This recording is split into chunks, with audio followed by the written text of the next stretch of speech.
The attitude, I suppose, of the people in this region, they are looking at the sustainability of what they're doing to benefit future generations.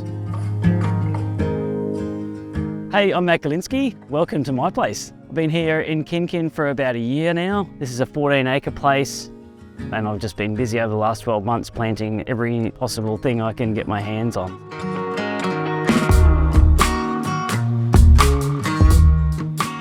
This is half an hour's drive from Noosa. One of the great things about this region that we live in is that so many different things grow here. Over the last 12 months, I've watched everything change and flower and fruit. Some things survive and some things don't. No mangoes this year. Mangoes all flowered and then everything died because it was too wet. Something I've learned in the last 12 months is that you're never guaranteed that you're going to eat anything until you're eating it. There's about 10 different varieties of avocados here. So we've started picking shepherd avocados now, and then we'll go into Hass and Fuertes and different ones that come along as they move through the season. So this guy here is a Hass, and it's just covered in fruit, just dripping.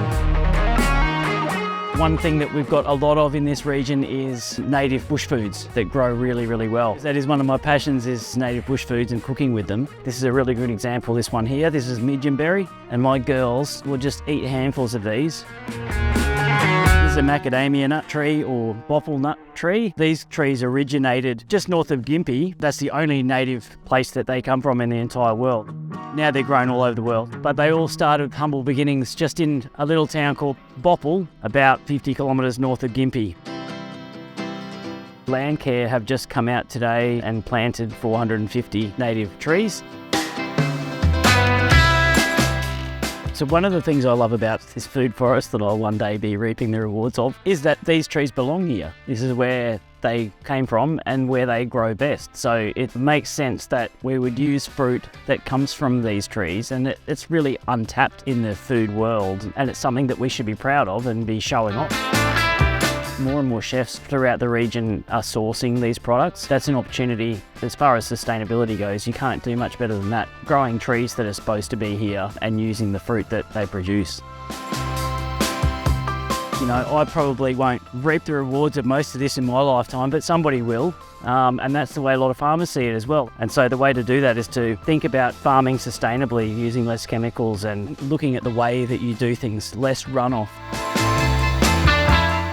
Local produce to me is like a no-brainer as far as being a chef. If you want to produce good food, start with the best ingredients. If you don't have that, then forget it. It's not only the fact that you feel warm and fuzzy by supporting local producers, and which in turn supports local workers. It means from a chef's point of view, you end up with a much better product. It's fresher, way better quality. If you're buying direct from farmers, you're often getting varieties that you won't get from the markets, whereas the guy down the road will grow varieties that he's going to take to your restaurant and you're going to use today or tomorrow. Most of the time you're getting way better things.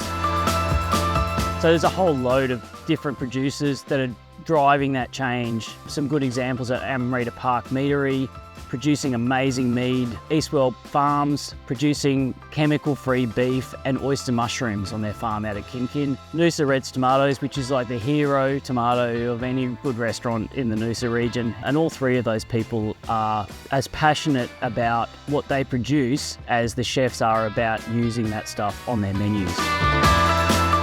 From my point of view as a chef, I feel very lucky that I live in a region where one of the main reasons that people come to this town is to eat. And so that drives chefs to want to do better. They want to use better produce, which in turn drives producers to produce better produce and make sure that they can get that straight into the restaurants. So tourism plays a huge part in our whole industry. It's a really important part of creating a demand by making it clear to people that that's what this region's about.